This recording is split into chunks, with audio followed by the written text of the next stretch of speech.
Keajaiban-keajaiban yang melekat pada sosok ulama kita Abu Ibrahim Muwoila, yang oleh sebagian ulama di Aceh menilai bahwa Abu Ibrahim Muwoila adalah seorang ulama yang sudah mencapai tingkat waliullah, wali Allah. Hal itu diakui oleh Tengku Nasruddin.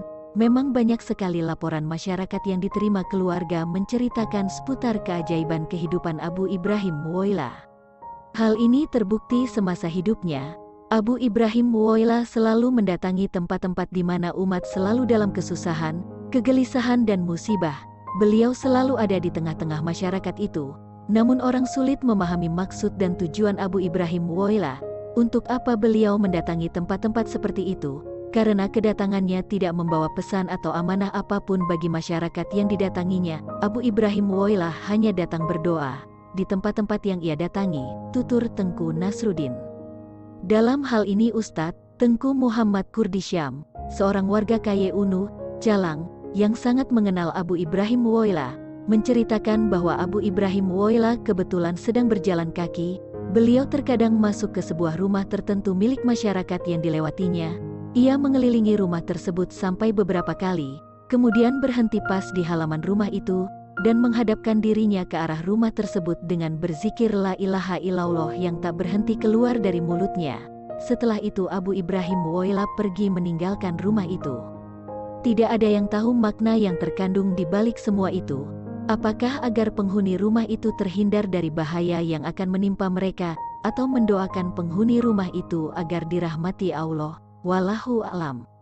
Menurut Tengku Nasruddin, dilihat dari kehidupannya, Abu Ibrahim Muwoila sepertinya tidak lagi membutuhkan hal-hal yang bersifat duniawi. Ia mencontohkan, kalau misalnya Abu Ibrahim Muwoila memiliki uang, uang tersebut bisa habis dalam sekejap mata, karena dibagikan kepada orang yang membutuhkan.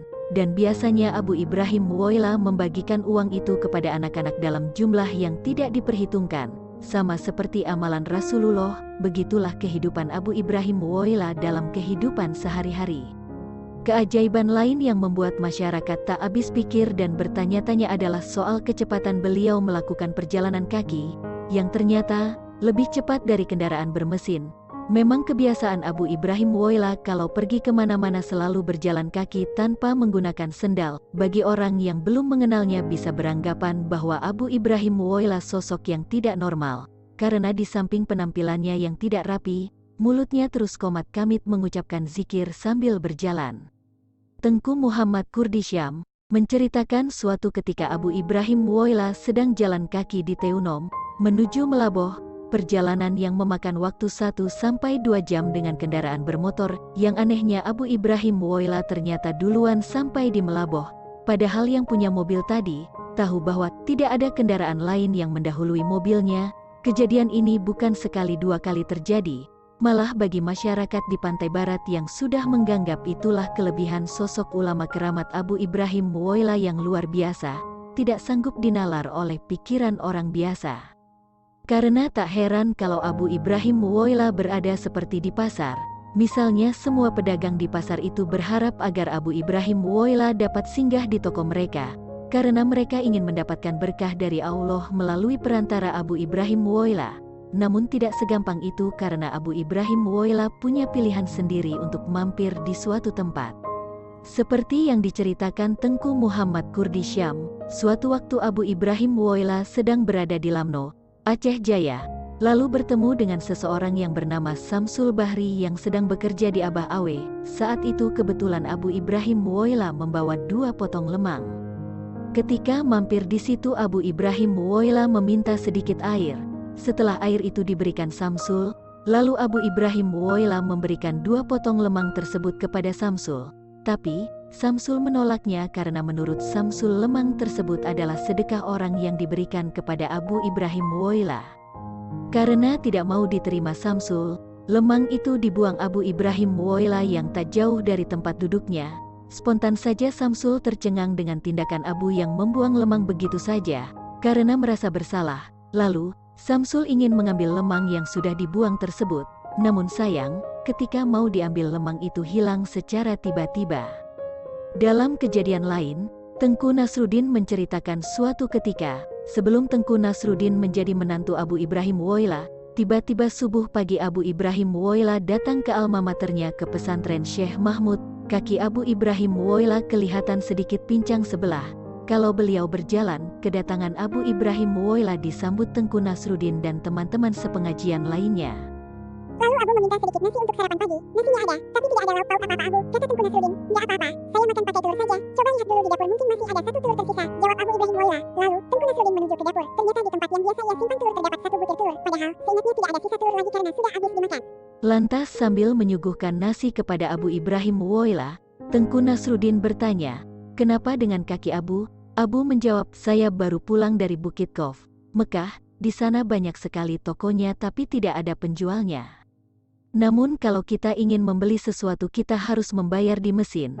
Kalau tidak kita bayar kita akan ditangkap polisi," kata Abu.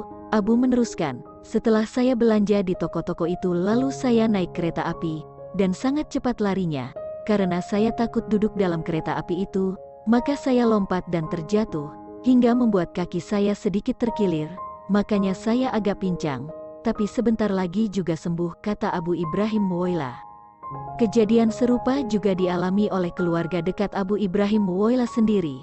Suatu hari Abu mengunjungi salah seorang saudaranya untuk meminta sedikit nasi dengan lauk sambal udang belimbing. Lalu tuan rumah itu mengatakan pada istrinya untuk menyiapkan nasi dengan sambal udang belimbing untuk Abu Ibrahim Muwoila. Tapi istrinya memberitahu bahwa pohon belimbingnya tidak lagi berbuah.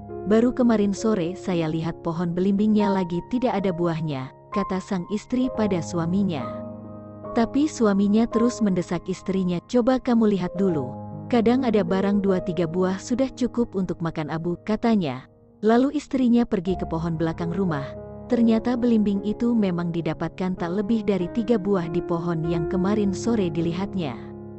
Demikian pula ketika hendak melangsungkan pernikahan anak pertama Abu Ibrahim Muwoila, yaitu Salmiyah. Masyarakat di kampung melihat sepertinya Abu Ibrahim Muwoila tidak peduli terhadap acara pernikahan anaknya.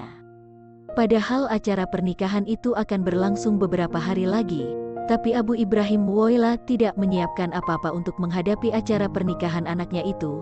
Bahkan uang pun tidak beliau kasih pada keluarga untuk kebutuhan acara tersebut.